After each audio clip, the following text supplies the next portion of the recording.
Ma'am, I'm going to need you to gather your belongings. The words cut through the first-class cabin like a blade. Every phone came out.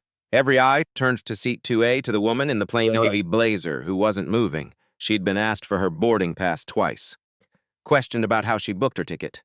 Accused in words carefully chosen to leave no fingerprints of carrying forged documents.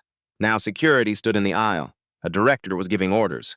A flight attendant whispered to a colleague, just loud enough. The system's been having issues with flagged tickets today. There was no system issue. The woman looked out the window. At the tail of the aircraft, at 2 letters painted there that nobody in that cabin had bothered to read. Then she turned, folded her hands, and said 6 words that stopped everything. I'd like to speak with your captain. The check was still on the table somewhere in her future. 8 figures, clean ink. Centered on cream-colored paper the way powerful apologies always are, expense and weightless at the same time.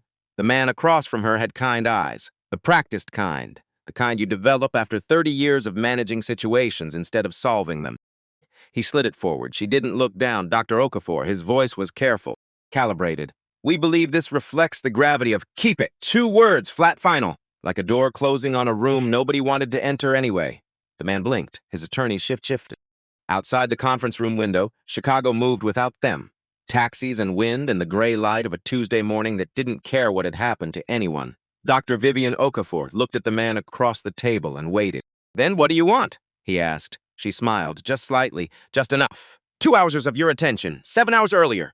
The terminals was doing what terminals always do at that hour. Exhausted, fluorescent, full of people who would rather be somewhere else. Gate 14B, O'Hare International, a hard plastic chair by the window. And Vivian sat in it the way she sat in most places, without announcement, without the accessories that announced. No assistant beside her, no monogrammed luggage, no laptop open to a spreadsheet performing her importance to whoever walked past. Just a woman, 62 years old, navy blazers pressed but not recently, canvas tote from a museum gift shop she'd visited 4 years ago, and a notebook, spiral-bound, the pages soft from use, open in her lap. She was writing, not typing, writing with a pen she'd owned for 11 years. The last one Robert had given her before he got sick and gift-giving became complicated by other priorities. Her handwriting was careful, small. The handwriting of someone who had learned early that space was not always freely given, and so you made the most of what you had. Her phone rang. Isaiah, her son. 28 years old and already worrying like a man twice that age. Mom! His voice was morning root. Boston was 3 times zones away and made him sound farther than he was. You sure you don't want me to fly out with you? Isaiah! I'm just saying, Zeh. The ceremony and the board meeting back to back, that's a lot for one trip. I've been flying alone for 4 years. She kept her voice gentle, because it was him. I think I remember how. I know you do. The particular pause of a child who has become a man and is still learning which worries he's allowed to say out loud. I don't want you to be alone for it. The ceremony. He meant the ceremony. The building in Chicago that was getting a name put on it. Her husband's name, Robert Okafor. Carved in stone at 30 feet high because he had built something that mattered, and the city had decided 4 years too late to say so publicly. She would stand at a podium, she would say the right words. She would not cry until she was back in her hotel room with the door locked. This was the plan. She had made it carefully. I won't be alone, she told Isaiah. How's that? She looked out at the tarmac, at the planes. The unglamorous truth of aviation up close. Fuel trucks, baggage carts, workers in orange vests moving through the cold with the efficiency people who know the job doesn't care how you feel today. I'm never alone in airports, she said. There are always other people with somewhere to be. Isaiah laughed, small, uncertain, the laugh of someone who isn't sure if that was comforting or evasive and suspects it might be both. Call me when you land? I always do. She ended the call, looked back at the notebook, found her place. Kept writing. Around her the gate filled slowly. Business travelers, with the 1,000-yard stare of people who've taken this flight 17 times. A couple arguing quietly about whether they had time for coffee. A man in a suit, standing too close to the charging station, explaining to someone that the numbers hadn't added up for a while. Vivian wrote and breathed, and did not look like a CEO, which was, as it happened, entirely by design. Her husband Robert used to say, and he said it often, in that quiet way he had of repeating the things that mattered most, that real power didn't need a costume. He'd learned that the hard way. The way of certain people in America for expensive lessons. Through banks that looked at his business plan and found a feast to say no before they'd finished reading it. Through rooms where his handshake was returned too loosely. through the particular performance required of him whenever he walked into a space that had not been built with him in mind. He'd spent years learning to move through those rooms without flinching. And then one day he stopped performing, just stopped, showed up in whatever he'd worn to the office. Supposed to get the speed, he actually thought. Let silences sit without filling them. He'd tried to explain it to Vivian once. Kitchen table, late. After the kids were asleep. He'd just come back from a meeting where someone had called him articulate as a compliment and thought they were being generous. The moment you dress up for their expectations, he said, you've already told them their expectations are the standard, and they're not. Yours are. Vivian had written it down, not in a notebook. On the back of an envelope that was sitting on the counter, she still had the envelope in a box. Third shelf of her home office closet, behind the tax documents, she brought the spiral notebook everywhere instead. Easier to carry. And the people worth talking to never asked her to explain it. They asked what she was writing. The boarding announcement came. First class, business select, premium rewards. The language of contemporary aviation hierarchy delivered in the cheerful tone of someone who has made peace with its necessity. Vivian closed the notebook, slid it into the canvas tote, stood, and stopped. Half a second, the kind of pause as nobody around her would notice. She looked out the window at the plane on the other side of the glass. Wide body, medium haul. The blue and silver livery of Skybridge Airlines, a fictional carrier, not affiliated with any real airline, on the tail, but beneath the livery in a smaller designation font that required knowing what to look for, Call 7 Meridian. She knew that designation the way she knew her own phone number. The way she knew the sounds of Isaiah's laugh when something genuinely surprised him. The way you know the things that cost you something to build. Callaway Okafor Leasing. The subsidiary she'd created 3 years ago. She had named it after Robert's mother's maiden name because she was still 4 years into losing him, looking far small to keep him in the story. Cal 7 was the 7th aircraft they'd placed in the Skybridge fleet. She had signed that contract on a Tuesday in March. In this same city, she looked at the plane for one more second, thought of all the flights, then picked up her tote and walked to the gate. The first-class cabin was what it always was. 4 rows, 8 seats, engineered hush, leather trying very hard, magazines nobody would read. The quality of light that suggested you had made good choices to end up here regardless of what was actually happening in your life. Seat 2A, window, left side. She had chosen it deliberately. She always chose window seats now since Robert, because the sky felt like a direction to look when looking anywhere else got complicated. She settled in, stowed the tote, got out the notebook, and was 4 lines into a note about Thursday's board meeting when she became aware that someone was standing at the edge of her row, not passing through. Standing. She looked up. The flight attendant was around 40, sandy hair pulled back. A face that had been pleasant once and now had the quality of someone who had maintained pleasant for too long at too high a cost. The Skybridge uniform, navy with silver piping, fit her correctly. Name badge, Sandra. Sandra was looking at her with an expression Vivian recognized. Not hostility, something underneath hostility. Something that lived in the space before hostility, that enabled it, that made it possible without ever quite naming itself.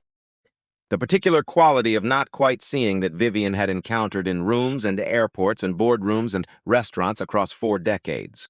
The look that said, you don't match the image I carry in my head for what belongs here. It wasn't new. It was never new. Excuse me, ma'am. Sandra's voice was professionally calibrated, not unkind, which almost made it worse. Can I see your boarding pass? Vivian looked at her for a moment, then reached into the tote. Found the boarding pass, printed, not digital, because she preferred paper for the same reason she preferred notebooks. Paper didn't need battery, couldn't be remotely wiped. She handed it over. Sandra took it, looked at it, looked at Vivian, looked at the boarding pass again, the micropause, the calculation. The moment where the information on the paper collided with the assumption in the head and the assumption found a way to survive contact with evidence. Just one moment, Sandra said, turned. Walked 2 steps toward the galley and leaned toward her colleague, a younger man restocking the drink cart, at a volume not quite private, Marcus. Can you double-check this one?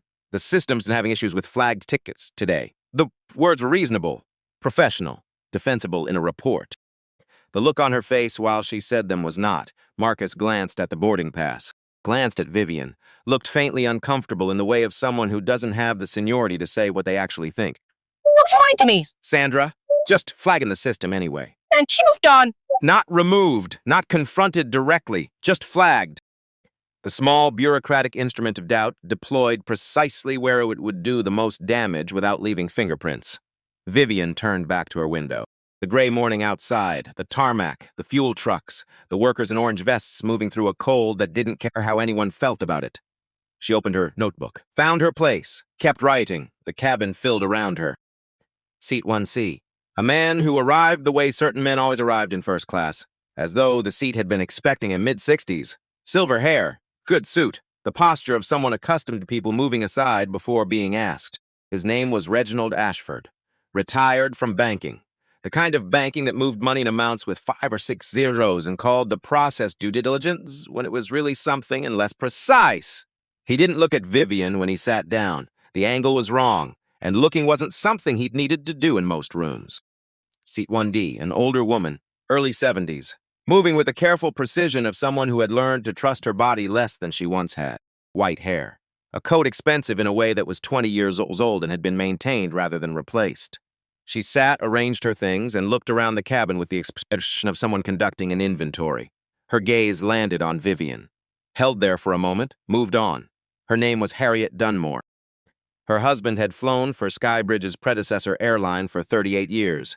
She understood this industry at the molecular level, understood it well enough to know before anything had been said that something in this cabin was already slightly off. The way you know a note is wrong even before you can name the key.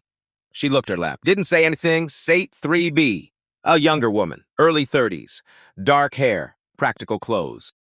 The efficiency of someone moving between two deadlines, a small notebook of her own, fresh, with a pen tucked in the spiral. The notebook of someone who took notes professionally, not personally. Her name was Catalina Voss. She wrote for 2 publications, one about transportation infrastructure, one about civil rights law as it intersected with public accommodations. She had been working on a piece about discrimination in commercial aviation for 7 months. 3 good sources, no case study with enough documentation to make it undeniable. She sat down, looked around, felt the specific alertness of a reporter who walks into a room and recognizes that something is already in motion. She didn't take her notebook out yet. She watched. Seat 4C, a man who moved like someone comfortable in his own size. 59, broad-shouldered, the deliberate physicality of someone who had learned to occupy exactly the space he was entitled to without apology. Paperback novel, reading glasses he hadn't entirely made peace with. His name was Professor Noel Abernathy. Civil rights law, 22 years at a university whose name opened doors, mentioned only when strategically useful. He had testified before the Senate Judiciary Committee. He had argued cases that became footnotes in other people's arguments. He noticed Vivian immediately, not because he knew who she was, because Cassandra had moved away from seat 2A. The angle of it. The trajectory of someone performing official concern while motivated by something else. He'd seen that trajectory before. Many times. From the other side, he opened his book. Didn't read. Sandra came back through the cabin 12 minutes before departure, doing pre-departure checks. She stopped at 2A. Ma'am, can I ask, did you book this ticket direct through our website or through a third-party service? Vivian looked up from the notebook. Unhurried.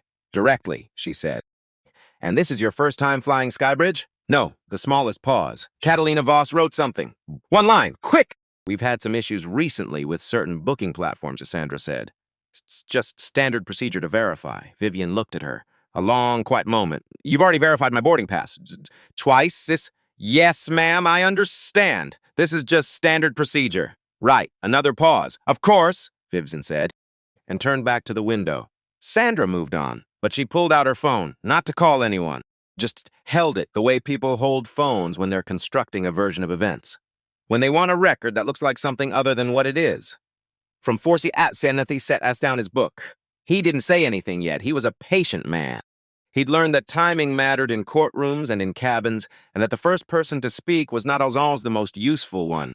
He closed the book and he waited. Owen Bassett appeared at the front of the cabin, Director of Passenger Operations. His badge said that. His bearing said he was very, very comfortable wielding the title in enclosed spaces. He was 53. Not unkind. The kind of not unkind that had become procedural, managed and calibrated rather than felt. He had spent 20 years making decisions he described as operational rather than moral, which is a distinction that is very useful for a certain kind of career and very hard to maintain when the room gets small enough. Sandra moved to him quietly, said something close to his ear. He glanced at seat 2A, did a calculation, and came forward. Ma'am, He stood at the edge of the row. I'm Owen Bassett, Director of Passenger Operations. I apologize for the inconvenience, but we've had some reports to ticketing irregularities on this route, and we're doing additional verification on certain bookings. Vivian closed her notebook, slowly, deliberately, the way you close something when you want to mark the moment. What kind of irregularities? She asked. Booking discrepancies, forged documentation in some cases. He said it clinically, the way you say the damaging thing when you've practiced saying it without your hands moving. I want to assure you this is standard across all affected seats. Which other seats are being verified? A pause. Ma'am, you said certain bookings, plural.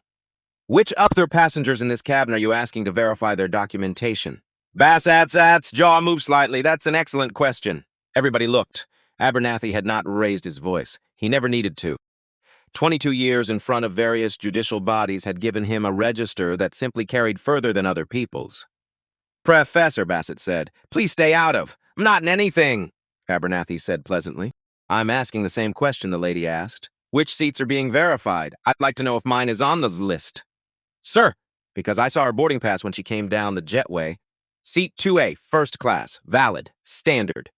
And I've been sitting here for 10 minutes watching airline staff manufacture reasons to question it. He turned a page in his closed book, so I'd like to understand the irregularity. The cabin had gone quiet. The specific quiet of people who have been watching something and have suddenly understood what they've been watching. Harriet Dunmore was looking at her lap. Reginald Ashford was looking at his phone. His expression had the quality of someone trying to decide which direction to look and finding all of them complicated. Catalina Voss was writing, steadily, without looking up. Sir Bassett said, I'm going to need you to let us handle this. I'm not stopping you from handling anything. I'm documenting the conversation. Abernathy looked up directly at Bassett. Should I not be? Officer Darnell Price arrived through the door. Airport security. 44 years old. He moved the way men move when they've been called to a situation they've already assessed from the description and are now reassessing based on what they can see in the room. He came in, looked at Bassett, looked at Vivian, looked at the gap between those two things, and stopped. He'd been called for a passenger removal, standard language. He'd responded to it probably 200 times. But the passenger in question was sitting with her hands in her lap, her spine straight, her notebook on the tray table. She had not moved because she had decided not to move, which was categorically and legally different from refusing to comply. Sir, Price said carefully, what's the situation? Passenger verification issue. We may need her to deplane. Has she been given written notification of the irregularity? Has she been offered the standard passenger dispute form?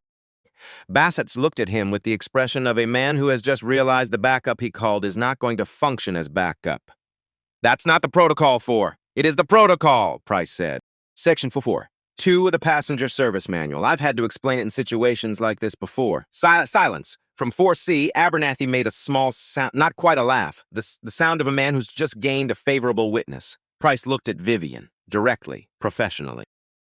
With the specific carefulness of someone who knew their carefulness was always being evaluated. Ma'am, are you comfortable? Is there anything you need? Vivian looked at him. Something passed between them, the recognition of two people who understood what it cost to ask that question in exactly this room. I'm fine, officer, she said. Thank you for asking.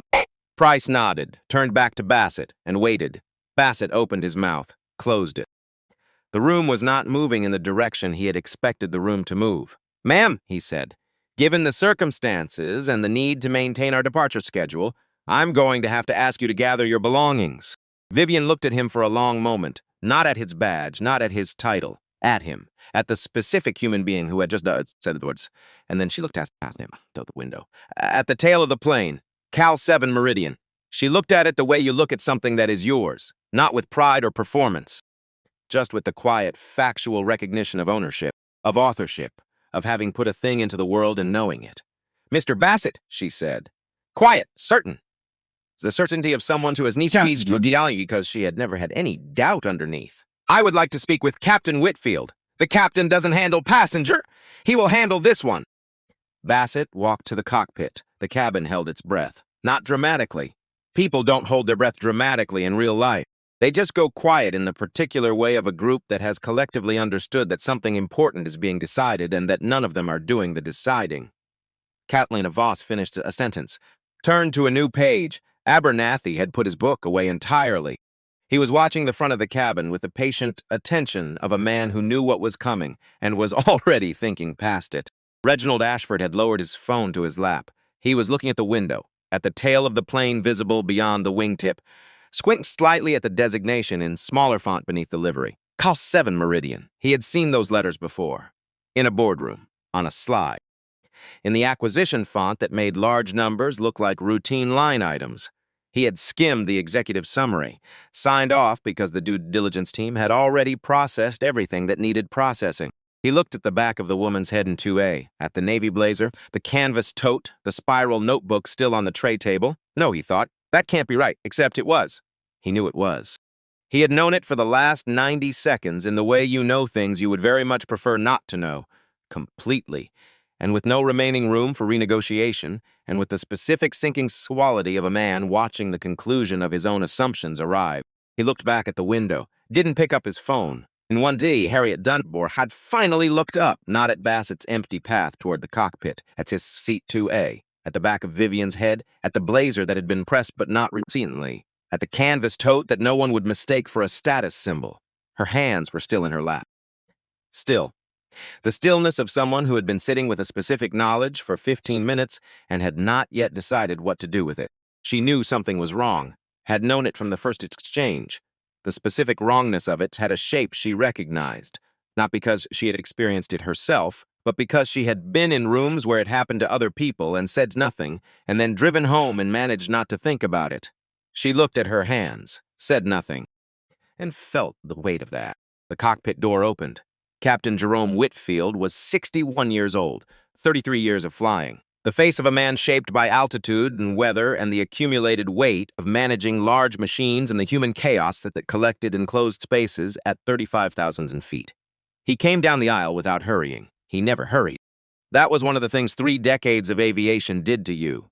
It calibrated your pace to the speed of considered decisions, because hurrying in a cockpit had consequences that permanently reorganized your relationship with speed. He moved through the cabin the way experienced captains do, scanning, reading, not just the physical space, but the temperature of it, the quality of what was in his air. His eyes found seat 2A. He looked at Vivian, and he went still. Not recognition, not exactly. He didn't know her face, didn't know her name. But he knew something. The way some people know things not from data, but from the accumulated archive of their own experience. From having been, themselves, the person in the room that the room kept trying to make smaller. He had been to first officer at 29. Had walked into a captain's briefing at 34 and had the senior officer address all his questions to the white co-pilot. He had learned over 3 decades to recognize a specific kind of situation from a specific kind of distance. The woman in 2A had her spine straight and her hands in her lap and her notebook on the tray table. She was watching him with the calm of someone who had occupied rooms far more difficult than this one. She had not performed distress, had not escalated or dissolved, had simply asked the kind for the captain, and then she had waited. He reached the front of the cabin, looked at Bassett, at Sandra, at Price, at the forest of expressions that told him everything he needed to know about what had happened here before he arrived. "Ma'am," he said, "I'm Captain Jerome Whitfield. I understand there's been a question about your documentation." "Captain Whitfield." Her voice was level. "I've been asked to verify my boarding pass twice. I've been questioned about my booking method, and I've been told I may need to deplane for additional verification." Whitfield looked at Bassett. Bassett shifted his weight. The concern was about potential booking irregularities. Bassett began. "Has anyone else in this cabin been asked to verify their booking method?" Whitfield said. A pause. "The situation was flagged by Owen. The level says someone who does not need to raise his voice. Has anyone else in this cabin been asked to verify their booking method?" Silence, which was its own answer. Whitfield looked at Vivian for a moment, the blazer, the canvas tote, the face of a woman who had been traveling alone for 4 years and was still doing it with her spine straight. Something he recognized, something he had seen in the mirror. "Ma'am," he said carefully, "are you affiliated with Callaway Okafor Leasing?" The cabin barely breathed. Vivian looked at him, and something's changed in her eyes, not surprise. Something quieter. The recognition of someone who has finally been seen, not her title, not her assets, not her contract value, just seen. "I'm the founder," she said. 3 seconds of absolute silence. Then, from 1C, a sound, small, involuntary. Reginald Ashford, who had been looking at the window, who had been very carefully maintaining a posture of lateral non-involvement since his putting phone face down.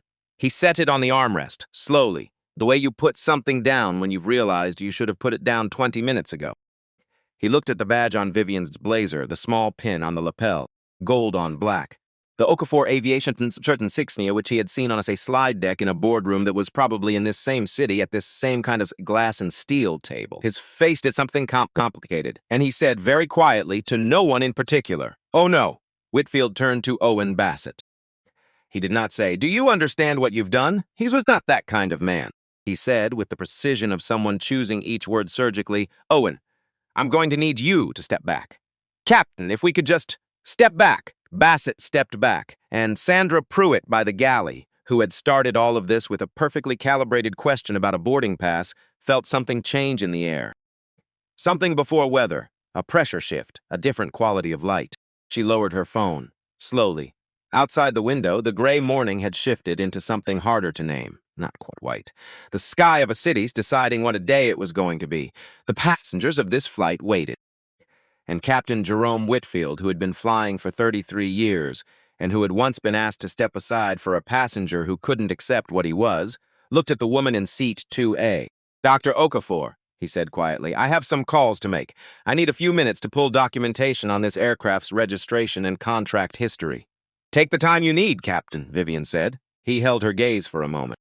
The specific gaze of two people who understood the same thing about the same world without needing to explain it to each other.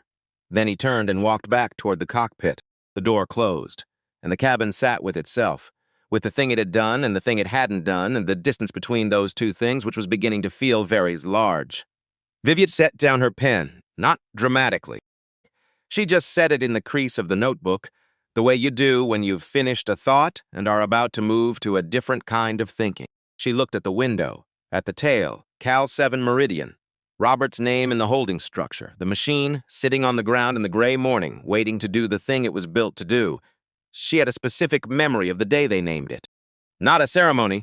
Robert had refused a ceremony, called it embarrassing, said if she threw a party for a leasing subsidiary, he was going to pretend he didn't know her at the airport.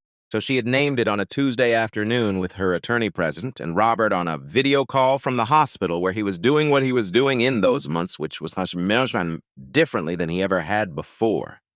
She had held up the incorporation document to the camera so he could see the name. He had smiled, the real one. The one that only happened in small rooms. "Call," he'd said. "My mother's name in an acronym. She would have hated that." "She would have loved it," Vivian said. She would have pretended to hate it and told everyone at church. They had both laughed. And it was the last time that particular kind of laugh happened. The easy kind, the unburdened kind, the kind that didn't yet know what was coming in the next 14 months. She looked at the tail of the plane, thought about that laugh, then opened her notebook to a clean page and began to write. Not a proposal, not a note. Just words, the way she wrote when she needed to think in a direction she hadn't been in before. 3 rows back, Catalina Voss had stopped writing and was reading what she'd written. 1 row up, Harriet Dunmore had not moved. Her hands were still in her lap. Her eyes were on the back of the seat in front of her, but something up her posture had shifted. The micro-adjustment of someone who has reached a conclusion they haven't yet decided to act on. Reginald Ashford was not looking at his phone, not looking at the window. He was looking at the floor between the rows, the carpeted aisle, with the expression of a man in the middle of a private accounting he hadn't been expecting to do today. And Sandra Pruitt was in the galley, not visible, but present in the way people are present when they haven't gone anywhere but are hoping the room forgets that. The cockpit door opened. Whitfield came back through it. His expression was different from when he'd left. Not shocked, not frightened. Something more calibrated than either of those things. The expression of a man who has just confirmed something he suspected and is now moving through the implications with the same systematic precision he brought to everything. He had his tablet. He was reading something on it as he walked. He reached the front of the cabin. Stopped. "Dr. Okafor," he said, "I pulled the aircraft manifest from our operation system, Sail 7 Meridian, Callaway Okafor Leasing. Active contract with Skybridge Airlines commenced 18 months ago." He held up the tablet briefly. "Not for the room, for her. Your company's contract is in the documentation I agreed to fly under this morning." Sandra Pruitt, in the galley, made a sound. Very small, involuntary, the sound of someone stepping off what they thought was solid ground. Additionally, Whitfield continued, our operations system flagged a shareholder notation in the Skybridge corporate registry. Okafor Aviation Partners holds a significant equity position in Skybridge's parent company, Consolidated Air Holdings. He looked at Bassett, not unkindly, but without ambiguity, which means the passenger whose documentation you have been questioning is, in several meaningful senses, among the beneficial owners of the company you represent. Owen Bassett said nothing, because there was nothing available to say. From 1cc, Reginald Ashford stood up, not like a man making a speech, like a man who has reached a conclusion and is acting on it before he can find a reason not to. Captain, he cleared his throat. I need to say something. Whitfield looked at him. I was recording earlier, when this began. Ashford didn't look at the back of seat 2A when he said the next part. He looked at the middle of the aisle, where the accounting was happening. I wasn't recording to protect her. I was recording because I had already decided she didn't belong here, and I wanted documentation of why she was being removed. The cabin absorbed this. I've spent 40 years in banking, he continued. Private capital, institutional lending, acquisition finance. I have sat across tables from people who built real things, companies, infrastructure, entire industries, and I have found reasons to decline, because something about the picture didn't match the image in my head. I called it due diligence, pattern recognition, risk assessment. He paused. It wasn't only that, he said, and I have never said that out loud to anyone, including myself. Vivian turned in her seat, looked at him directly for the first time. Mr. Ashford, she said. Sit down, he blinked. We're going to talk, but not yet. Sit down. He sat, without protest, the sit of a man who has just been told something true by someone who earned the right to say it. Vivian turned back, to face forward. Captain Whitfield, she said. I need a few minutes. He understood immediately. The understanding of someone who has also, at various points, need a few minutes and has not always been given them. Of course, he said. She picked up her notebook and her tote, stood, moved past Bassett, who stepped aside, past Sandra, who did not look at her, down the aisle toward the rear of the aircraft. The lavatory door closed behind her, and the cabin sat in the quiet of what had just happened. In the specific quality of silence that falls over a room when the thing that was building for a long time has finally arrived, and everyone is still deciding what they are now that it has. Harriet Dunmore looked at her hands. Catalina Voss wrote one more line and closed her notebook. Reginald Ashford looked at the floor, and Officer Cardinal Price stood near the front, weight-balanced, waiting. The posture of someone who had been in this kind of quiet before and knew it required presence more than action. Just being there. Just making sure the quiet held until something better came in to replace it. The door to the lavatory did not open for 3 full minutes. When it did, Vivian came through it the way she had come through every door in her professional, as though she had decided on the other sides of it exactly what she was going to do next. Spine straight, notebook in her hand, eyes forward. She walked back to seat 2A and sat down, placed the notebook on the tray table, looked at Captain Whitfield. Captain, she said, I'd like to speak with Director Marsh. And Whitfield nodded, once, reached for his phone, and the next part of it began. 3 minutes. That was how long the door stayed closed. Not long. Except when you're sitting in a pressurized metal tube waiting for the person who just reorganized your understanding of a situation to come back out of a 4x66 lavatory and tell you what happens next. Then 3 minutes is a very specific kind of long. Vivian stood at the sink. The lavatory of a commercial aircraft is not a generous space, functional, efficient. The smell of recycled air and industrial soap that no number of tiny complementary products ever quite addresses. A mirror that shows you exactly what you look like without the framing devices that hotel mirrors and office bathrooms use to make the image kinder. She looked at herself. 62 years old, navy blazer.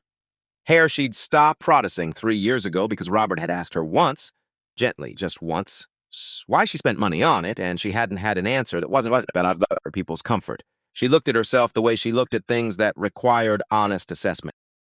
Without flinching, without performing anything for anyone, without the particular compression that happened when other people were watching, and the watching changed what you were allowed to feel. Her hands were on the edge of the sink. She checked them, not shaking. She was both grateful for this and aware that it was its own kind of grief. The thing that happens when you've absorbed enough over enough years that even your hands have learned to hold still regardless of what's happening inside them. She opened the notebook, not to write, to a specific page. The corner worn soft from being turned to often enough that the paper had taken the shape of her particular grip. Robert's handwriting, Tuesday. The worst year, the year of the ninth rejection, when no had started to feel like weather rather than decision. Like something that simply happened to you rather than something humans chose to do. They see what they expect. We build what they can't imagine. She'd read those words more times than she could count. She read them now. In a 4x6 lavatory at 30 feet of altitude, the engine's not yet running, a cabin full of people outside this door who were sitting with something they hadn't finished processing. She thought about the kitchen table, the midnight, the coffee going cold. Robert's voice, not angry, never angry about this, just clear in the way he was clear about things that had cost him enough to understand completely. She thought about Sandra Pruitt, the expression on her face when she'd held up that boarding pass. Not cruelty with a plan. Not malice that had decided on a target, just assumption, seamless, invisible to itself. The particular confidence of someone who had moved through the world with a picture in her head of what belonged where, and when the picture didn't match the reality, found the reality suspicious rather than the picture. That was the thing that had always been the thing. Not the people who decided to be cruel, the people who never decided anything at all, who just acted from pictures they'd never examined, with professional voices and procedural language and the genuine belief that they were doing their jobs. Vivian closed the notebook, looked at herself one more time. 62 years old, 4 years without Robert. A building in Chicago getting his carved on it this afternoon. A cabin full of people outside this door who were going to have to sit with what they'd done and what they hadn't done and the distance between those two things. She straightened her blazer. Not for them. For herself.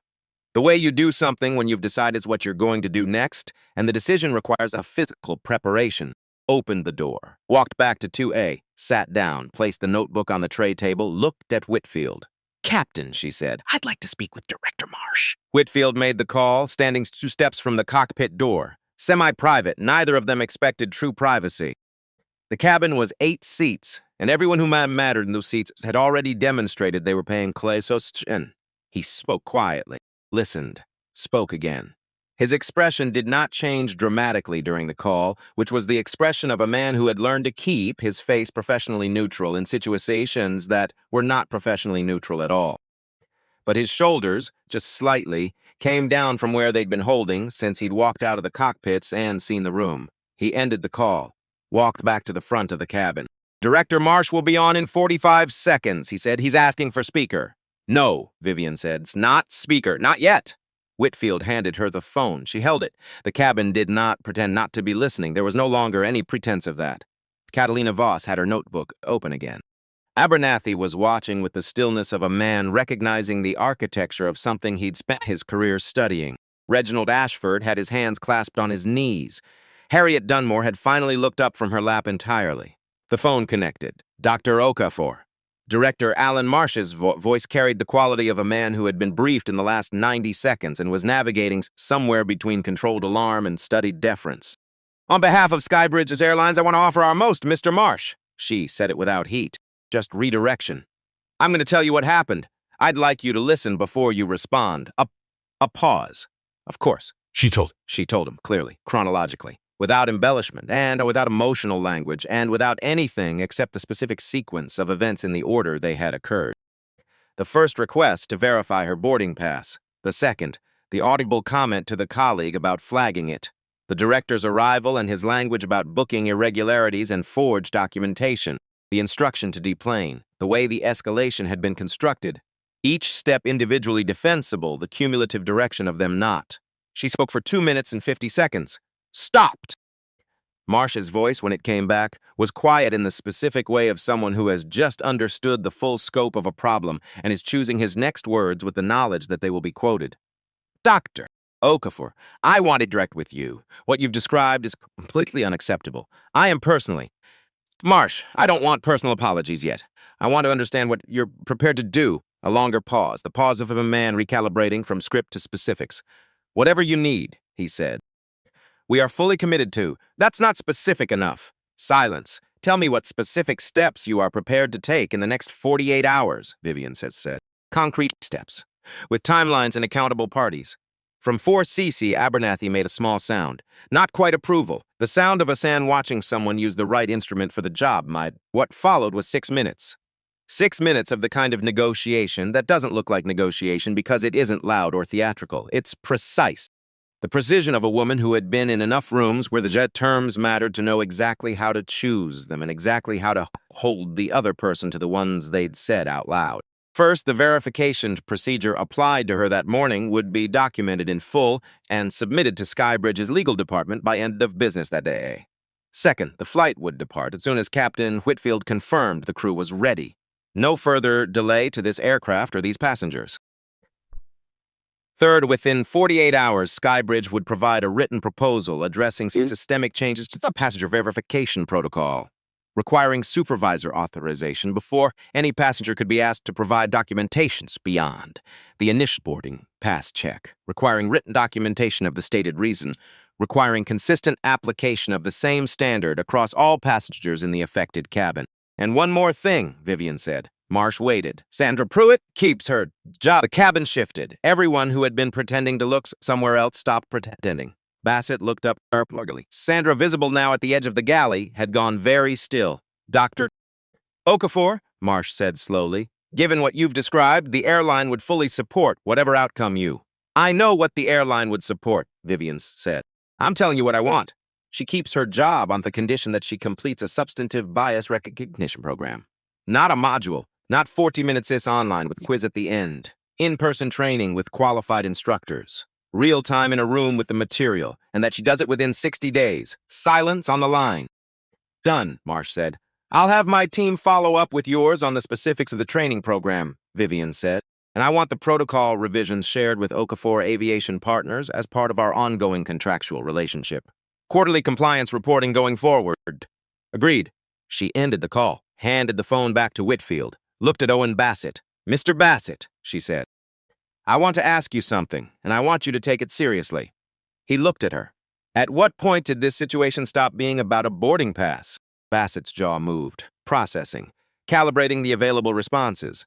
Because it stopped very quickly, Vivian said, and I don't think it was ever about a boarding pass. I think a boarding pass was the instrument. The situation was something else, and I think you know what that something else was. The cabin was absolutely still. Bassett looked at the floor. A long moment. The kind of moment that requires deciding whether to protect the version of events you arrived with or to put it down. Yes, he said finally. One syllable. Quiet. But present. The sound of something that cost something. That's where we start, Vivian said. Field returned to the front of the cabin. He had his tablet again. Something about his posture was different from when he'd first come down the aisle. The professional neutral was still there. That never left. 33 years had made it structural. But underneath it, something had loosened. The particular loosening of a man who has stopped managing a situation and started being honest about it. Dr. Okafor, he said, before I go back to the cockpit, I want to say something. The cabin waited. 30, he said. I was a first officer. Domestic route. A passenger refused to fly if I was in the cockpit. Said he wanted a real pilot. He said it plainly, without drama. The way you say the things you have carried long enough to have made some peace with, not because they stopped mattering, but because you found a way to hold them while still moving. The airline asked me to step aside. Vivian looked at him. Did you? She asked. I did, because I needed the job. A beat. And now? She asked. Whitfield held her gaze. His eyes were 61 years of specific history. Now I'm the captain, he said, and I decide who deplanes. He turned and walked back to the cockpit. The door closed. And the sound of the engines beginning their pre-departure sequence came up through the floor, the low building hum of systems coming online, of a machine preparing to do the thing it was built for. Sandra Pruitt walked out of the galley, all the way out, into the cabin. Forward! She did it without the cart, without a professional reason. Just walked forward the way you walk toward something you've decided to face before you have time to talk yourself back into the galley. She stood in the aisle, a few feet from seat 2A, hands at her sides. Uniform still pressed. Badge still reading Sandra, still the flight attendant. Just also now something else. Someone in the middle of an understanding that had arrived at the worst possible time and in the most documented possible way. She looked at Vivian. Dr. Okafor? Her voice was not the professionally calibrated voice from before. That voice had run out of fuel somewhere around the moment that the words said they'll contract and shareholder. This voice was just hers, careful in a different way. The careful of someone trying not to say another wrong thing when they've just finished counting up the wrong things they've already said. I need to ask you something, Vivian waited. Did you know the whole time? From when I first came to your row? Sandra paused. Did you know who you were? What your company was? What this pest was? Yes. Then why didn't you just tell us? The cabin was absolutely still. Vivian looked at her for a long moment, and here was the thing. The thing that nobody in that cabin had been expecting. Not Abernathy with his closed book, not Catalina with her pen, not Ashford with his hands clasped on his knees. Vivian's voice when it came was not angry, was not cold, was not the voice of someone delivering a verdict. It was just true, because I shouldn't have to. Sandra absorbed this. I was in my seat, Vivian continued, with a valid ticket, on a plane that my company leases to your airline. I should not need to produce evidence of my net worth or my corporate holdings or the name on the tail of the aircraft in order to sit in a seat I paid for. Silence us. The question isn't, that's why I didn't tell you who I was, Vivian said. The question is what you would have done if I was nobody. She's let that sit if I was just a woman. 62 years old, traveling alone, with a valid ticket in a window seat and nowhere extraordinary to be. What would you have done, Sandra? It wasn't a question. Sandra stood with it, the mirror. The particular discomfort of seeing yourself in something you cannot argue with because the image is too accurate. I don't know, Sandra said, and this was the first true thing she had said in the last 40 minutes. Not procedural, not defensive. Just honest, small and honest, and more revealing than anything that had come before it. I don't know what I would have done, and that's the worst part. Yes, Vivian said, it is a long pause. I didn't think I was doing something wrong, Sandra said, when I first came to your row. I genuinely didn't think. She stopped, started again. I've been doing this job for 13 years, and I've told myself I was good at it. You probably are good at parts of it, Vivian said, but not this part, not this part. Sandra looked at her, the look of someone receiving something they didn't ask for and recognize as necessary. The training you told Director Marsh about, she said. The real training, in a room, with instructors. Yes, I want to be there. Not because I have to be. Because. She stopped, found the real reason, the one underneath the first answer she'd reached for. Because I don't want to be the person who did this and then went home and told herself a different story about what happened until the story fit. Vivian was quiet for a moment. That sentence, she said, is the most important thing you've said today. Is that a yes? It's a yes. Sandra exhaled, long and slow, the exhale of someone who had expected no and needed a moment to adjust to its absence. She nodded, once, small, the nod of a promise made in front of witnesses, and went back to the galley. Officer Darnell Price stepped forward. He'd been standing near the front of the cabin through all of it. Present, watchful, the posture of someone whose job was to hold the space steady while things moved inside it. Dr. Okafor, he said. I want to say something before I have to go. His departure window was closing. His jurisdiction ended at the gate. The plane was preparing to push back. I knew the procedure was off, he said. From when I came in, I saw the situation and I knew it didn't add up, and I pushed back on the documentation question. He paused, but I didn't push back harder, and I should have. Why didn't you? Abernathy asked from 4C, not accusatory. The genuine question of a man who taught people to understand the Simpsons, understand the people is inside them. Price looked at him. Same reason as most people in this cabin, he said. I didn't want the trouble. Another pause, and then the addition that cost something to say, which is its own kind of trouble. When you think about the trouble I was avoiding and the kind I was making by avoiding it. Abernathy nodded slowly. That's a sentence worth writing down, he said. Not to Price specifically, to the room in general. Catalina Voss was already writing it. Price looked at Vivian one more time. What you said to Director Marsh, he said. About Sandra keeping her job, I've never seen that before. Someone in your position after something like this? Sorry, I've never seen that. Have you seen, Vivian? Asked. Lawsuits, press statements. The airline sign comes out, says the right words. The employee disappears. And 6 months later, someone else in a different uniform does the same thing to a different person in a different seat because nothing actually changed. Just the name on the paperwork. Vivian looked at him. Exactly, she said. Price held her gaze for a moment, then nodded once, the specific nod of some who has understood something that will stay with them. Safe flight, Dr. Okafor, he said.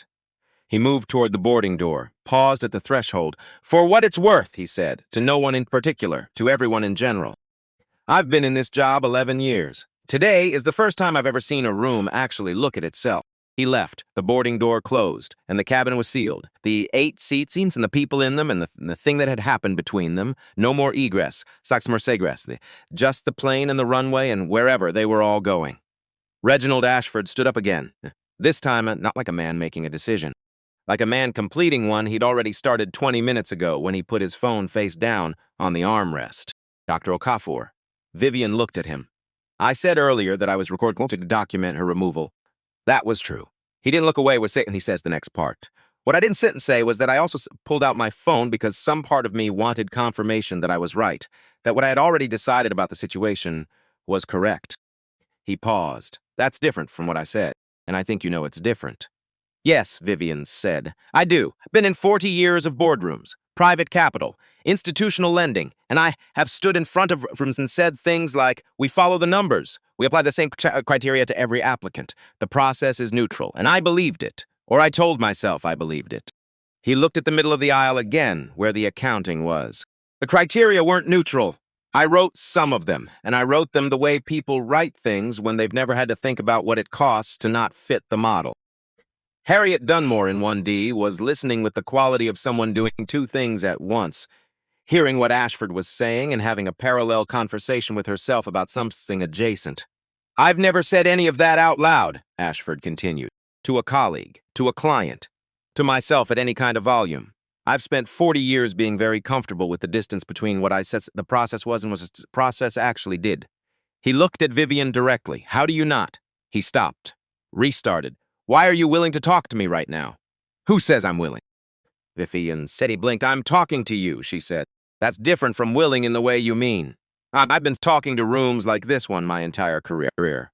Rooms full of people who are very comfortable with the distance between their stated values and their actual patterns. I talk to them because the alternative is leaving the rooms to themselves. And rooms left to themselves tend to stay exactly the same. Ashford sat with this. What do? He said slowly. With 40 years of decisions you can't take back. You don't take them back, Vivian said. You can't. You start with today.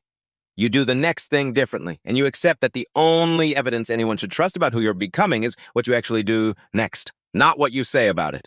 That's a very long road. Yes, she said, it is. He looked at her. The look of a man who has been in a lot of rooms and just understood something about all of them.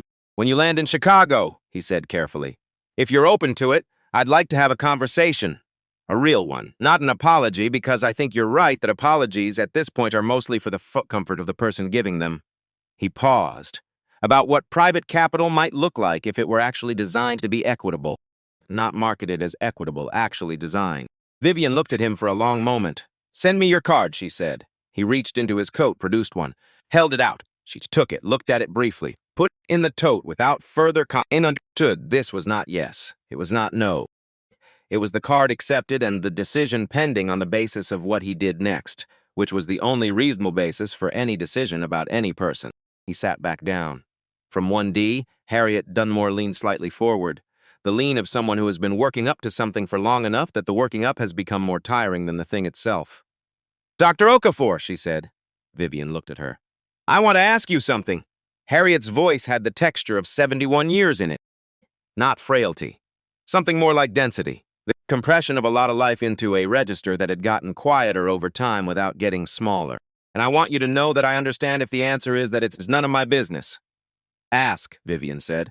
Harriet looked at her hands, then back up. Were you afraid at any point this morning? Were you afraid? The cabin did not go quiet. It was already quiet. But something in the air shifted, the quality of a question that several people had wanted to ask and hadn't found the form for. Vivian considered it honestly. Not for forming consideration, actually taking the time. Not afraid, she said. Tired, Harriet waited. There's a kind of tired that isn't about this morning, Vivian said. It's not about this flight or this crew or these 43 minutes. It's about 40 years of mornings like this one, different rooms, different instruments, same architecture. She paused.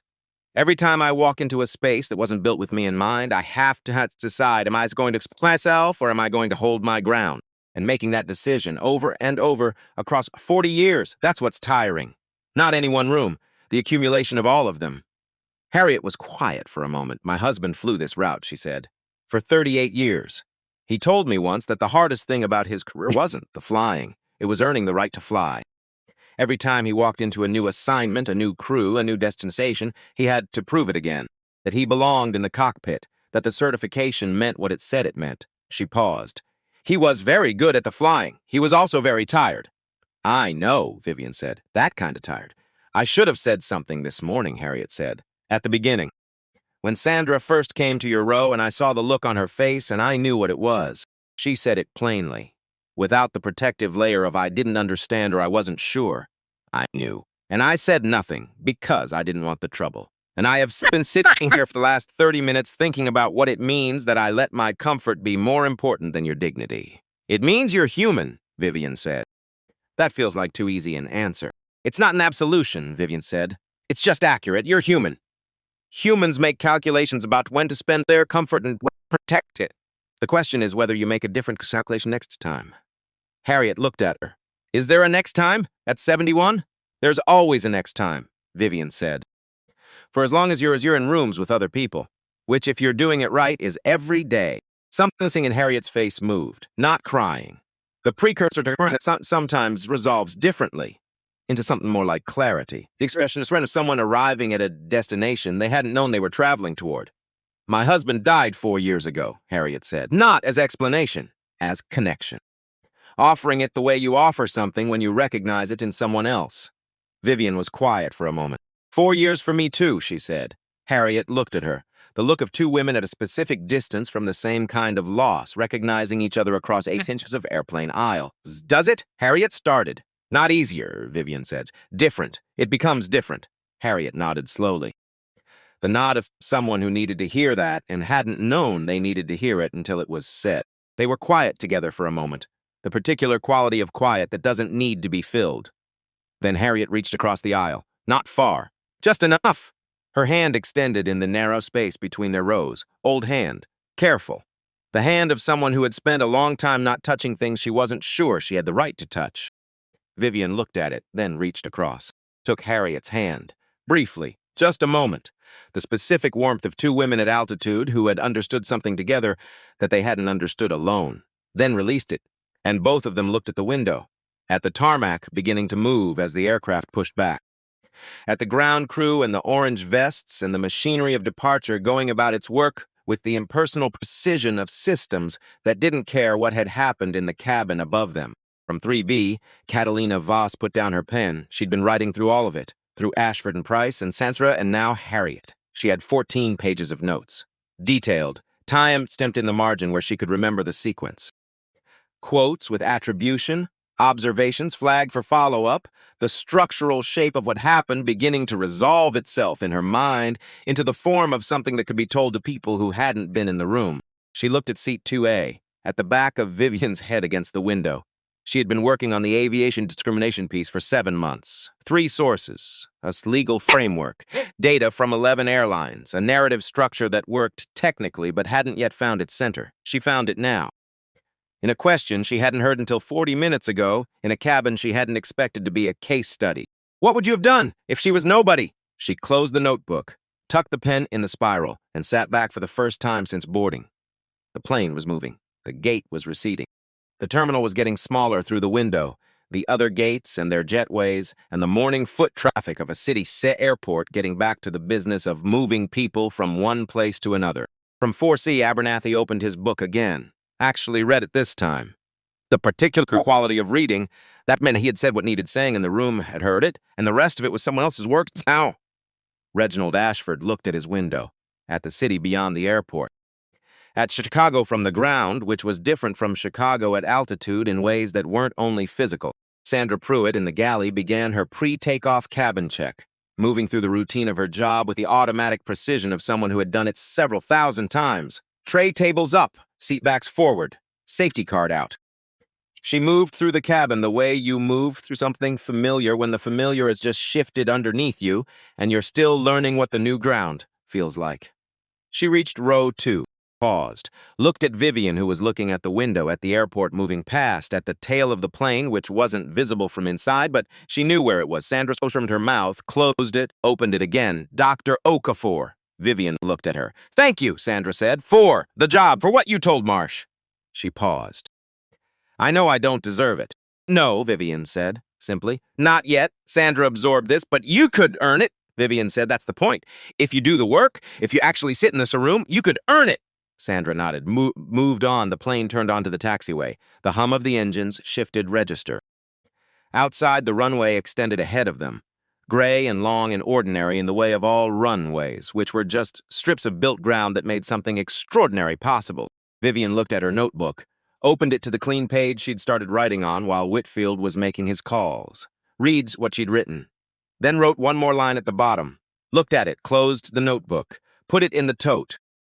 And when the engines pushed and the plane began its run and the ground fell away beneath them and Chicago opened up below like a map of itself, Vivian Okafor looked out the window at the city receding and felt something she hadn't expected to feel at 7:52 on a Tuesday morning in January. Not victory, not indication, not the specific satisfaction of having been right, which was a small and temporary thing compared to what she actually felt. She felt the beginning of some, not her beginning. She had begun a long time ago in a kitchen at midnight with a man who understood something about rooms that tried to make you smaller. Not the airlines beginning, though. They were going to begin something today, whether they were ready to or not. The beginning of the next version of this conversation. The version that would happen in training rooms and boardrooms and contract negotiations and policy documents. The version that would have Marsh's name on it and Skybridge's legal department's name on it, and eventually, if the work got done the way work had to get done to actually matter, the version that would have no particular name on it at all. That would just be the way things were done. The new architecture. The standard that had been built because someone stayed in her seat on a Tuesday morning and held her ground until the room had to look at itself. That beginning, that was what she felt. Below them, Chicago was already small. The grid of streets, the geometry of a city built by hands and arguments and decisions and compromise. The particular gray-white of winter sky above it, and somewhere in that city at 2 o'clock this afternoon, a building was going to have a name carved on it in stone. She was going to stand at a podium and say the right words, and this time, she realized she wasn't going to do it alone in the way she'd been afraid of this morning. She was going to do it carrying everything that had happened in the last hour, carrying Whitfield's 30 years and the first officer he'd been asked to step aside, carrying Harriet's hand across the aisle, carrying Abernathy's careful witness and Price's honest accounting of himself, and even Sandra's one true thing, I don't know what I would have done. That's the worst part. She was going to stand at that podium carrying all of it, and that felt right. That felt like exactly what Robert would have wanted, because he had always said, and she had not fully understood it until this morning, until this particular version of the room that had tried to make her smaller, that the building wasn't the point. Just the evidence. The point was what you built getting there. The clouds swallowed Chicago. One moment the city was there, the grid, the lakefront, the particular geometry of a place built by argument and compromise and hands that had never met each other. And then the overcast took it the way weather takes everything eventually, without ceremony or announcement. Gone. Vivian watched the white close over. The cabin had reached its cruising altitude of human tension, which was lower than before. Not resolved, but different. The difference between a room where something has just happened and a room where something has happened, and the people in it are now deciding what they are going to do with having been there. People had gone back to their screens, their books, the ordinary performance of transit that passengers engage in after something extraordinary because the alternative is sitting with the extraordinary without anything to hold on to. Sandra moved through that cabin with water. Not the cart, just a tray. The routine restored to something like its functional self, if not its original one. She'd been the galley since the plane's plane leveled off, doing the small procedural tasks of her job with the focused attention of someone who needed the familiar right now. The routine as anchor, as the thing that said, you still know how to do this, even if today changed what this means. She reached row 2. Stopped. Looked at Vivian, who was looking at her notebook. Not writing. Just looking at what she'd written, the way you look at a thing you made to see whether it still means what you meant it to mean. Stillwater, Sandra said. I thought you hadn't had anything since you boarded. Vivian looked up at the glass, then at Sandra. Something passed between them. Not forgiveness, that was out, that required more time and more work than 43 minutes, and a phone call to Marsh could produce. But something, the acknowledgement of a beginning. The recognition that this was not the end of anything but the difficult opening of something else. Something that would require both of them to be in it over time with no clean conclusion but with direction. That was enough. For now, that was enough. Vivian took the glass. Thank you, Sandra. Sandra moved on.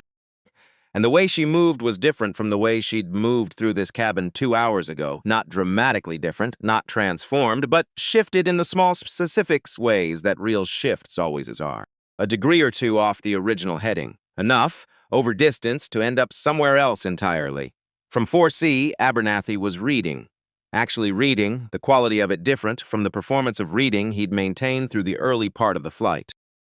The book was open, and his eyes were moving, and he was somewhere inside it, which meant he'd said what's needed saying and was now allowing the room to do the rest of its work without him. From 3B, Catalina Voss had her tray table down and was writing in the long, uninterrupted lines of someone who has found the shape of a thing and is moving fast to capture it before the shape shifts. 14 pages of notes behind her. The center of the piece she'd been trying to find for 7 months. Sitting now in a seat on a Tuesday morning in a sentence she hadn't written yet, but could feel the weight of. From 1C, Reginald Ashford was looking at his window, at the clouds. The particular white that altitude makes of weather, clean from a distance, complicated up close like most things. He had his phone in his hand, not recording, not calling, just holding it the way people hold things they're not sure they've been using correctly. From 1D, Harriet Dunmore was looking at her own hands, but differently from before. Not the avoidance of earlier, not the studied non-seeing of someone trying to not know something they knew. This was something else, the looking of someone sitting which they finally decided to take seriously. The engines maintained their the recycled air moved through its filters. The instruments in the cockpit, Whitfield's instruments in Whitfield's cockpit on Vivian's plane, registered everything that needed registering. Vivian opened her notebook to the clean page. The one she'd been building something since they'd left the gate. Read what was there. Then turned to a fresh page and began writing in earnest, the long, specific, structural writing of someone designing a thing rather than describing one. A training program, not a module, not a checklist. The real shape of a room where people had to sit with something long enough to actually examine it, rather than perform having examined it. The curriculum of discomfort, built by someone who had spent 62 years understanding discomfort from the inside. She wrote for 40 minutes without stopping. Catalina Voss reached the front of her notebook, all 14 pages. She turned back to the first one, read from the beginning. The notes from boarding, Sandra's first approach to seat 2A, the comment to Marcus, the angle of it. Bassett's language about booking irregularities, the way he'd said forged documentation without looking away. Abernathy's intervention, Price's procedural counter, Whitfield's face when he came out of the cockpit and looked at the room, and Vivian. Through all of it, the specific quality of stillness that Catalina had been trying to name since she sat down in 3B and realized she was watching something. She had it now. It wasn't patience. Patience implied waiting for something to change. This was different. This was the stillness of someone who had already decided what was true and was waiting for the room to catch up. Who wasn't managing the situation so much as allowing it to resolve at the speed it needed to resolve, because she knew, from experience, from 40 years of rooms, that the truth had a pace, and forcing it produced confession rather than understanding. Catalina wrote that down, flagged it. The center of the piece, she looked at seat 2A. The woman in it was writing. Had been writing for most of the last 40 minutes. Not emails, not messages. The physical, committed writing of someone building something on paper, because paper had a permanence that screens didn't. Catalina had two choices. She could wait until they landed and contact Vivian through the company website, which was the professional thing to do, the thing that respected the separation between a person's private flight and their public accountability. Or she could say something now in this cabin where she had 14 pages of the story she'd been trying to write for 6 months and where the person who had lived it was 3 rows as she chose, stood, moved forward, stopped at row 2. Dr. Okafor, I'm sorry to interrupt. Vivian looked up. Catalina Voss. I write about transportation, infrastructure, and civil rights law. I've been working on a piece about discrimination in commercial aviation for 7 months. She said it directly, no preamble, no qualification. I've been taking notes since before Mr. Bassett arrived. I know, Vivian said. I noticed you when you sat down. Catalina blinked. The notebook, Vivian said. The way you were holding it, you weren't writing for yourself. No, Catalina said. I wasn't. A pause. I'd like to speak with you, on the record, about the broader pattern, not only today, but the architecture of today. What produces a situation like this? What sustains it? What would actually change it? Vivian looked at her for a moment. My assistant's contact information is on the company website, she said. Read this week, before Friday. Catalina nodded. She started to turn back to her seat, then stopped. "One more thing," she said. "The question you asked, about what they would have done if you were nobody." She paused. "I've been looking for the center of this feast for 7 months. That's it. That question is it." Vivian held her gaze, then right it wells, Catalina went back to 3B, sat down, opened her notebook to a new page, wrote the title of the piece at the top. For the first time in 7 months, it was the right one. From 4C, Abernathy set his book down, looked at seat 2A with the expression of a man confirming something. "Dr. Okafor," he said. "Noel Abernathy. I teach civil rights law. I want you to know that what occurred on this aircraft this morning constitutes textbook public accommodation discrimination under Title II. Use of witnesses. Documentation." A journalist with contemporaneous notes. He paused. "You have a case if you want one." "I know," Vivian said. "Are you going to pursue it?" She looked at the notebook in her lap, at the structure she'd been building for the last 40 minutes. "I'm going to do something that takes longer and produces more," she said. "A lawsuit gets you a settlement, a headline, a policy document that lives in a drawer for 2 years before the next incident." She paused. "I want something that changes what people do when nobody's watching, when there's no journalist in 3B, when the passenger in 2A doesn't own the plane." Abernathy looked at her with the expression of a man who has argued things into existence for 22 years and recognizes the particular quality of an argument that has already decided it's going to win. "That's harder," he said. "Most things that matter are." He picked up his book. "If you need someone to speak to the legal framework," he said from behind the open cover, "about what the law actually requires and what this morning actually constituted, I'm available, not as a favor, as someone who should have been doing more of that work outside courtrooms." He went back to reading, and Vivian went back to writing. The plane moved through the night sky. The engines maintained their steady conversation with the air. Below the overcast, somewhere, Chicago was already an hour behind them. The wheels touched down. The way wheels always touch down, the thud, the deceleration, the particular sound of a machine coming back into contact with the earth it was built to leave. Reverse thrust, runway lights, the ordinary infrastructure of arrival moving past the windows, they taxied. The cabin began its landing performance, phones emerging from airplane mode, seat belts clicking open ahead of the sign. The sounds of people preparing to be somewhere else, to be done with the being here and the things that had happened here and the questions as those things had left behind. Vivian stayed. She always stayed seated until the plane was fully stopped. Not a rule, a habit. The habit of someone who had learned that the destination would still be there in 2 more minutes and that the urgency of the aisle rush had never once produced a meaningfully different outcome. She looked at the notebook, closed it, put it in the tote. The plane stopped. The door opened. The jetway connected with its mechanical groan of infrastructure meeting infrastructure. Row 1 moved first. Reginald Ashford stood, gathered his coat, his bag. "Look at Vivian, Dr. Okafor." He reached into his coat, produced a card, extended it. "I meant what I says. You're ready. If you're ever ready." She took it, looked at it briefly, put it in the tote. He understood what that meant. Not yes, not no. Evidence pending. The only reasonable basis. He nodded, moved to the aisle. Harriet Dunmore stood more slowly. The careful physicality of someone who had learned to negotiate with your body's new requirements. She had her coat and her bag and the expression of someone who has arrived somewhere further than the destination on her boarding pass. She stopped at row 2. "Dr. Okafor," she said, "I'm going to write you a letter." Vivian looked at her. "Not an apology," Harriet said. "You were right that apologies at this point are mostly for the person giving them. A letter." She paused. "I'm going to write down what I've been thinking about since you asked that question. And when I'm sure I understand what I actually think, when I've sat with it long enough to know the honest answer, and not just the answer that makes me feel better about this morning, I'll send it." "I'll read it," Vivian said. Harriet held her gaze for one more moment, then moved to the aisle. Abernathy passed row 2, paused. "2 things, he said. First, you handled it this morning better than I have, and I'm a professional. What's the second thing?" "The woman in 3B. He glanced back at Catalina, who was moving up the aisle with her bag over one shoulder and her notebook already open to a page she was rereading as she walked.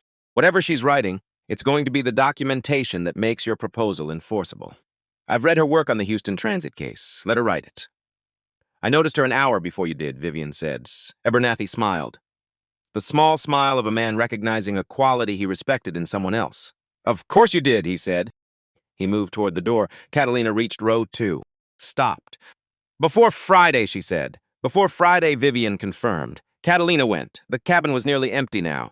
Bassett had left during deplaning, not dramatically, not with anything said, just the quiet exit of a man who had used up everything he had available to say and needed to go somewhere and think about what came next.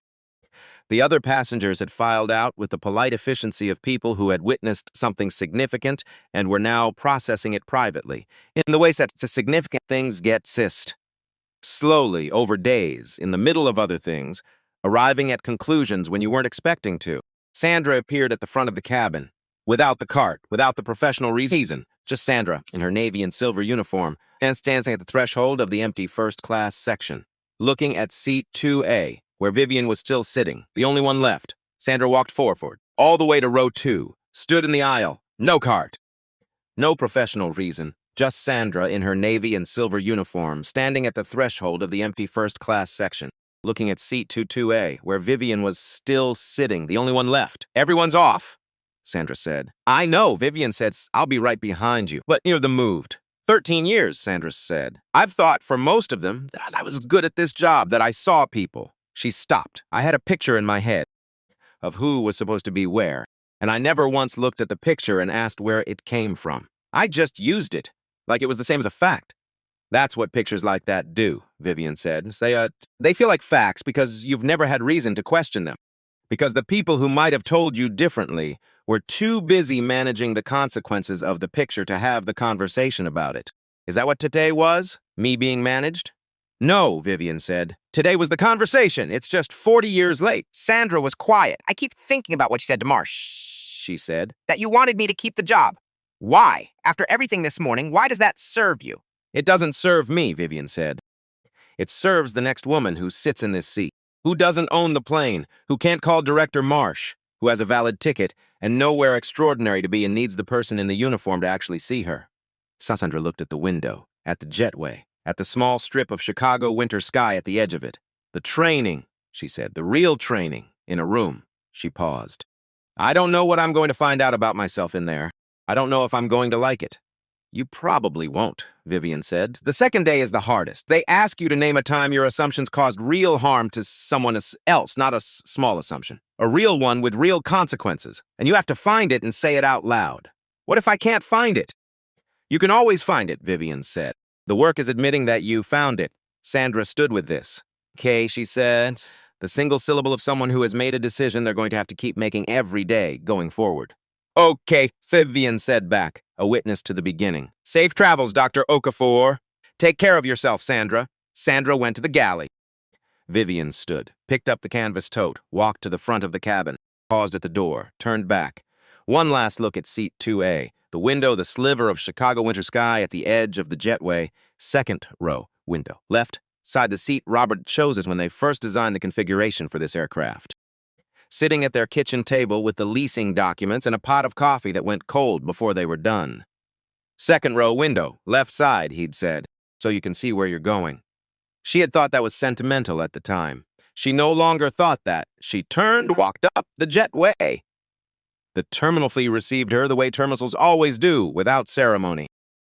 Just the noise and light and organized chaos of O'Hare at 11 in the morning, indifferent to what anyone was carrying through its corridors. She walked until the noise dropped, found a seat near a window slightly back from the main flow, the kind of spot that exists in every large airport for people who need a moment before the next thing. She called to Zayazi. He answered on the second ring. Mom, you landed, I landed. How was it? She looked out at the tarmac, at the planes in their orderly patterns. The orange vests, the machinery of something that only worked when everyone did their part correctly. Eventful, she said. Good eventful or bad eventful? She thought about seat 2A and Sandra's one true thing and Whitfield's 30 years and Harriet's hand across the aisle and Abernathy's closed book and Ashford putting his phone face down. Both, she said. I'll tell you everything tonight. You okay? She watched a plane push back from its gate, the beginning of its own journey. I'm better than okay, she said, and meant it. 6 months later, the check the man with the kind eyes had pushed across the table was still uncashed. In its envelope, in a file. Some things you kept as evidence of what people thought your dignity was worth. Not to be angry about. Just to remember the distance between their accounting and yours. Skybridge Airlines implemented new passenger verification procedures in March. Supervisor authorization required. before any passenger could be asked to verify documentation beyond an initial boarding pass check. Written reason, consistent application, logged and audited quarterly. Not a revolution, a requirement. The kind of change designed to prevent the thing that made headlines rather than generate them. Sandra Pruitt completed the training in April, 3 days in Atlanta. The second day was the hardest.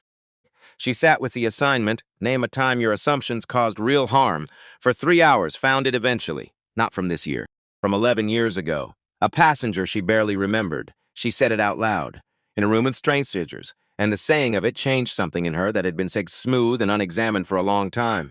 She went back to the first-class cabin 6 weeks later, stood in the galley before boarding, hands as a counter, breathing. This is different now, not because the room is different, because I'm trying to be, which isn't the same thing yet, but it's where it starts. Catalina Voss published in May, a long-form investigation, 3 airlines, 11 documented cases, the full account of flight SK-11247 with every participant who agreed to be named correctly. The center of it was the question. The title was that sentence. Nothing else. It received more shares in its first week than anything Catalina had written in 7 years, not from general readers, but from inside the industry. People who had been watching the same pattern from different positions and were reading the piece the way you read something that gives shape to what you already knew but couldn't say. 3 airlines contacted her within 10 days, not to dispute, to ask about the protocol. Abernathy added the case to his syllabus. Premium cab in January. Taught it in the second week before the statutes, because the legal framework made more sense when you'd first spent time inside the human situation it addressed. His students argued about Sandra every semester. He never resolved it for them. Some arguments needed to stay alive to do their work. Ashford sent a proposal in June, not a donation, a structure. A small fund for working capital to aviation and adjacent businesses whose founders had been declined by conventional financing for reasons Ashford was now prepared to name correctly. Vivian read it twice, had 3 conversations with him, co-chaired the advisory board on the condition the metrics were public, quarterly, reviewable by anyone. He agreed without negotiating. Harriet sent a letter in July, on paper, in careful cursive. Not an apology. She had decided those arrived too late to be worth much to the receiver. A letter about her granddaughter. 17, wanted to be a pilot. I'm going to make sure she knows your name, Harriet wrote. Not so she can be grateful. So she knows what it looks like to hold your ground in a room that wants you to leave. I think that's more useful than gratitude. And at the bottom, smaller, I've been thinking about your question every day since January. The honest answer is, I was afraid, not of trouble. Afraid that speaking up would change something about my position in the room. I'm working on it. Vivian read it twice, put it in the box. 3rd shelf, behind the tax documents. Next to the envelope with Robert's handwriting. She stood at the podium at 2 o'clock on that January Tuesday. Robert's name carved in stone behind her. Chicago winter in the air. Isaiah in the front row. Coat buttoned wrong. Eyes is already bright. She put her notes aside. Robert used to say that real power didn't need a costume, she began. He learned that over a long time. Through rooms that wanted him to perform a version of himself that would make other people comfortable. And then one day he stopped. Not because the rooms changed, because he understood that performing for the room's expectations was the same as agreeing they were the standard. And they weren't. His were. She paused. This morning's I was on a plane. Someone looked at me and decided I didn't belong in the seat I was sitting in. And I stayed in the seat. Because Robert spent 20 years making sure I understood. When a room tries to make you smaller, you don't comply. You hold your ground. You let the truth arrive. The crowd was still. He would have been embarrassed by this building, she said. He hated ceremonies. He would have said it was too much. Could we please just go get dinner? A small laugh moved through the crowd, but he would have liked what it's for. A center for people who build the things the world needs without waiting for permission, who stay in rooms that want them to leave, who hold their ground and let the truth arrive in its own time. She looked at his name in the stone. I'm going to keep building things, she said, in his name and in my own. And I'm going to keep sitting in the seat I'm entitled to sit in. And I'm going to ask everyone in every room I enter to do the same, to see the people in front of them, not the picture in their heads, not the expectation. She let us sit, the people, she said, just the people. After, she stood with Isaiah outside. The snow had committed, light, settling on the carved letters with the indifference of weather that didn't know whose name it was landing on. He had his arm around her shoulders, taller than Robert. Different build, the same quality of being entirely where he was. Your coat, she said. Third button from the top. You skipped the second, he laughed. The real kind, the unburdened kind. They stood in the snow in front of the name. Tell me about the flight, he said. She looked up at the planes on their approach paths, descending through the snow toward the runways, the machinery of aviation doing what it did regardless of weather. Regardless of what had happened in any particular cabin on any particular morning. It was a good flight, she said, eventually. That's not the whole story. No, see, she said, but it's the true part. The rest is a conversation for dinner, a long one. Ma? He pulled her slightly closer. I'm already sitting down, he said, metaphorically. Then you're ready, she said, and she told him. Not all of it at once. Some things require more than one conversation to hold properly. But the shape of it, the boarding pass, and the director and the captain who had been a first officer who had been asked to step aside. The woman in 1D who had known from the first minute and looked at her lap. The banker who put his phone face down. The journalist with 14 pages. The security officer who named his own failure out loud. And Sandra, the one true thing Sandra had finally said. Isaiah listened completely, without filling the pauses. When she finished, they were quiet. Dad would have had something to say about all of it, he said. He always did. What do you think he would have said? She looked at the building, at the name, at the snow settling on the carved letters. He would have said, good, she said, and then he would have asked if anyone had eaten anything. Isaiah laughed, full and real and relieved. He really would have, he said. He really would have, she agreed. The snow came down on the building and the city and the planes and the two of them. And somewhere above the overcast, on its next flight and the one after that, Calcephin Meridian was doing what it had been built to do, carrying people forward.